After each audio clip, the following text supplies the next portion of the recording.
Hi friends, welcome to my channel. ഇന്ന് ഞാൻ തയ്യാറാക്കുന്നത് കുടംപുളിയിട്ട മുട്ടക്കറിയാണ്. നമ്മൾ മീൻകറിയൊക്കെ വെക്കുമ്പോഴല്ലേ കുടംപുളി ഇടാറുള്ളത്. ഇന്ന് ഞാൻ മുട്ടക്കറി ഉണ്ടാക്കുമ്പോൾ അതിൽ കുറച്ച് കുടംപുളിയൊക്കെ ചേർത്തിട്ടാണ് ഉണ്ടാക്കുന്നത്. അതിനായിട്ട് ഞാനിവിടെ 3 മുട്ടയാണ് പുഴുങ്ങി എടുത്ത് വെച്ചിരിക്കുന്നത്. 2 വലിയ സവാളയാണ് ഞാനിവിടെ എടുത്തിരിക്കുന്നത്. ഒരു ചെറിയ തക്കാളിക്ക് ചെറുതായിട്ട് കട്ട് ചെയ്ത് വെച്ചിട്ടുണ്ട്. അതുപോലെ കുറച്ച് തേങ്ങ, അതായത് 3 ടേബിൾ സ്പൂണോളം തേങ്ങ നന്നായിട്ട് അരച്ച് ചേർത്ത് കൊടുക്കുന്നുണ്ട് കറിയിലേക്ക്. ഒരു ചെറിയ കഷ്ണം കുടംപുളി, ഒരു വലിയ പച്ചമുളക് ചെറുതായിട്ട് കട്ട് ചെയ്ത് എടുത്തിട്ടുണ്ട്. ഒരു പാൻ അടുപ്പിലേക്ക് വെച്ച് കൊടുത്തിട്ടുണ്ട്. ഇതിലേക്ക് 3 ടേബിൾ സ്പൂൺ എണ്ണയാണ് ഞാൻ ചേർത്തിരിക്കുന്നത്. എണ്ണയൊന്ന് ചൂടായി കഴിഞ്ഞാൽ നമുക്ക് അരിഞ്ഞ് വെച്ചിരിക്കുന്ന സവാള ചേർത്ത് കൊടുക്കാം.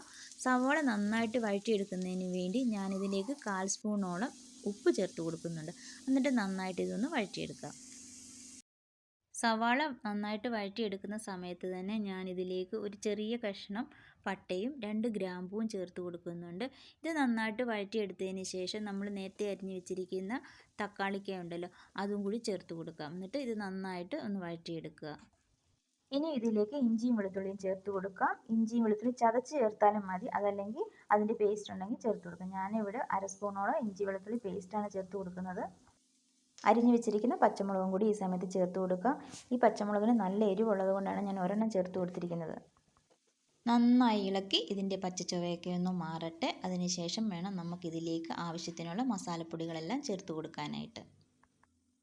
ഞാനിവിടെ 1/4 സ്പൂൺ മഞ്ഞൾപ്പൊടിയാണ് ചേർത്ത് കൊടുക്കുന്നത്. അതുപോലെ മുളക് പൊടി കുറച്ചേ ചേർത്ത് കൊടുക്കുന്നുള്ളൂ, 1/4 സ്പൂണോളം. മല്ലിപ്പൊടിയാണെങ്കിൽ 1/2 സ്പൂൺ ചേർത്ത് കൊടുക്കുന്നുണ്ട്. പിന്നെ കുറച്ച് കുരുമുളക് പൊടിയും കൂടി ചേർത്ത് കൊടുക്കുന്നുണ്ട്. ഞാനിവിടെ 1 സ്പൂൺ മീറ്റ് മസാലയും കൂടി ചേർത്ത് കൊടുക്കുന്നുണ്ട്. ഇനിയിപ്പം നമുക്ക് മീറ്റ് മസാല ഇഷ്ടമല്ലെങ്കിൽ അത് ചേർത്ത് കൊടുക്കണ്ട, അല്ലാതെ തന്നെ ഇത് ഉണ്ടാക്കിയെടുത്താൽ മതി. ഈ ചേർത്ത് കൊടുത്തിരിക്കുന്ന പൊടികളുടെയൊക്കെ പച്ചച്ചുവയൊന്ന് മാറേണ്ടതായിട്ടുണ്ട്. അതിനുവേണ്ടി നമുക്കൊരു 2 മിനിറ്റ് നേരത്തേക്ക് നന്നായിട്ട് ഇളക്കി എടുക്കണം. കരിഞ്ഞു പോകാതെ തീ നന്നായിട്ട് കുറച്ച് വെച്ചിട്ട് വേണം പൊടികളൊക്കെ ചേർത്ത് കൊടുക്കാനായിട്ട്.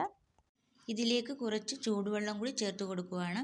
അതായത് നമ്മൾ നേരത്തെ ചേർത്ത് കൊടുത്ത പൊടികളും തക്കാളിക്കയും ഇതെല്ലാം കൂടി ഒന്ന് നന്നായിട്ട് മിക്സായി വരുന്നതിന് വേണ്ടിയിട്ടാണ്. ഇത് നന്നായിട്ടൊന്ന് തിളച്ച് വന്നാൽ മാത്രം മതി. നമ്മൾ ചൂടുവെള്ളമല്ലേ ചേർത്ത്, അതുകൊണ്ട് പെട്ടെന്ന് തന്നെ ഇത് തിളച്ച് വന്നോളൂ. ഇനി ഇതിലേക്ക് നന്നായിട്ട് തിളച്ച് വന്ന ഈ മസാലക്കൂട്ടിലേക്ക് 1/4 സ്പൂൺ ഗരം മസാലപ്പൊടിയും കൂടി ചേർത്ത് കൊടുക്കുന്നുണ്ട്. ഇതിന് ശേഷം നമ്മൾ അരച്ച് വെച്ചിരിക്കുന്ന അരപ്പുണ്ടല്ലോ, അത് ചേർത്ത് കൊടുക്കാം. അരപ്പ് ചേർത്ത് കൊടുത്തതിന് ശേഷം ഇത് നന്നായിട്ടൊന്ന് ഇളക്കിയെടുക്കണം. അരപ്പ് വെള്ളം ഉണ്ടെങ്കിൽ അതും കൂടി ചേർത്ത് കൊടുക്കാം. ഞാനിവിടെ ചേർത്ത് കൊടുക്കുന്നുണ്ട്. ഇത് നന്നായിട്ടൊന്ന് തിളച്ച് വന്നതിന് ശേഷം വേണം നമുക്ക് കുടംപുളി ഇതിലേക്ക് ചേർത്ത് കൊടുക്കാൻ. ഞാനിവിടെ ചെറിയൊരു കഷ്ണം പുളിയാണ് ചേർത്ത് കൊടുത്തിരിക്കുന്നത്. അത് 2ആയിട്ട് കീറിയാണ് ഇട്ടിരിക്കുന്നത്.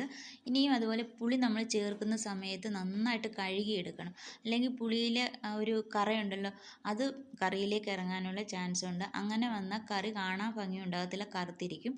അതുകൊണ്ട് പുളി ചേർക്കുമ്പോൾ നന്നായിട്ട് കഴുകി ആ കറയൊക്കെ കളഞ്ഞതിന് ശേഷം വേണം ചേർത്ത് കൊടുക്കാനായിട്ട്.